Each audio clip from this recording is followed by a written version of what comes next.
Macron a dévoilé dans la presse quotidienne régionale son plan de déconfinement progressif. Bonsoir Adrien.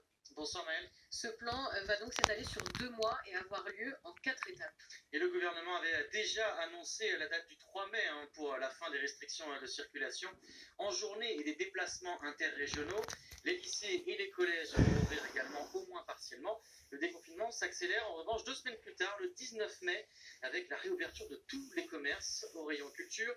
Et les musées, théâtres, cinémas reprennent du service avec des jauges de 800 spectateurs en intérieur, 1000 en extérieur pour les salles avec du public assis. Une histoire de jauge qui ne convainc d'ailleurs pas forcément les professionnels du secteur. Écoutez Mathilde Moreau, responsable de la compagnie du Café Théâtre à Nantes. Elle est au micro de Chloé Nivard. Moi, je suis prête à rouvrir. Maintenant, si c'est une jauge à 35%, je suis pas sûre que ce soit économiquement intéressant. C'est pour qu'on s'enfonce davantage. Je pense que ça va être très compliqué, sauf si effectivement on a une compensation de billetterie comme on a déjà eu au mois de septembre et octobre dernier. Une réunion entre les théâtres nantais est d'ailleurs prévue ce jeudi soir pour tenter d'y voir plus clair.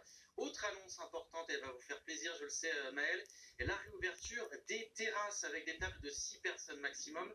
Une mesure espérée depuis un moment par Julien Ricordel notamment, même si le co-gérant du bar Duchesse y voit un petit bémol. Écoutez.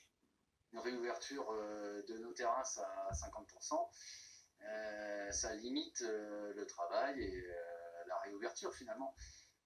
Sur des terrasses de rue comme on a nous, c'est aller maximum 6-7 personnes. On se réjouit de voir la lueur au bout du tunnel, quoi. Voilà, exactement. C'est ça en fait, ça permet juste ça, cette réouverture du 19 mai. Le public sera enfin autorisé à revenir dans les stades et les enceintes sportives, 800 personnes maximum en intérieur, 1000 en extérieur. Bonne nouvelle notamment pour les supporters du FC Nantes ou encore du HBC Nantes qui auront encore des matchs à ce moment-là. Et c'est pas tout Adrien, l'étape 3 est prévue le 9 juin prochain. Oui, avec un couvre-feu repoussé à 23 h et le télétravail assoupli.